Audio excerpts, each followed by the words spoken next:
Ha? Kau memang nak mendapat dengan aku ya? Apa? Kau buat Ha? dulu. Kau dah dapat Kau memang nak mendapat dengan aku tadi? Siapa nama MVP kau tadi? Ha? Jangan Kau sibuk. cakap Abang dengan dia. Kau Ha? cakap dengan dia. Jangan sibuk. Kau cakap dengan Nazri pergi beli susu anak, pampers anak. Itu lebih utama. Jangan cuba-cuba nak jadi gifter. Bangau. Mana? Pergi dulu. Ya. Kau pergi letak air panas. Kau godak. Air panas apa? Letak air panas? Tak, kau pergi letak air, kau godak. Mandi ya. Mandi tau. Kau mandi. MVP aku tak ada main komen-komen ni. Dia tak komen ni. Biasa Sultan takkan komen-komen ni. Bukan macam Sultan kau komen-komen kat bawah.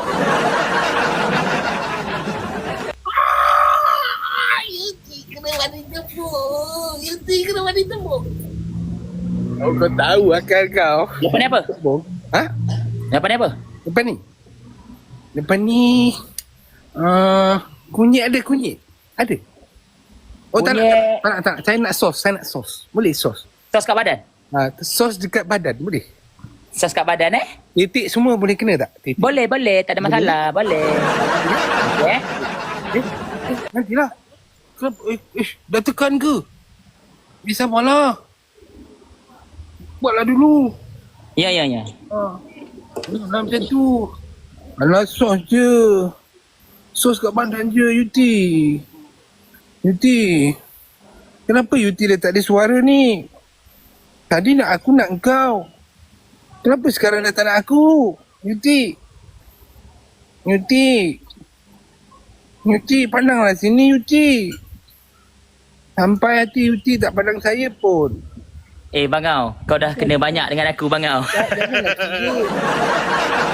Yang banyak itu. Yang penting tepung Yuti kena. Kan Yuti kan? Yuti. Janganlah buat lambat tu Yuti. Dah. Jangan pekat-pekat. Bismillah Yuti. Bismillahirrahmanirrahim.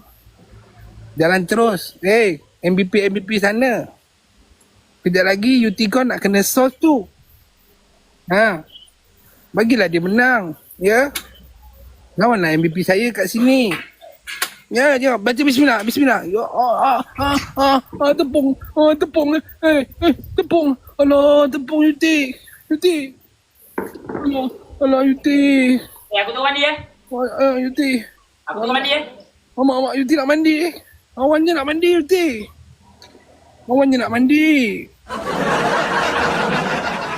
Yuti. Awan je nak mandi tu.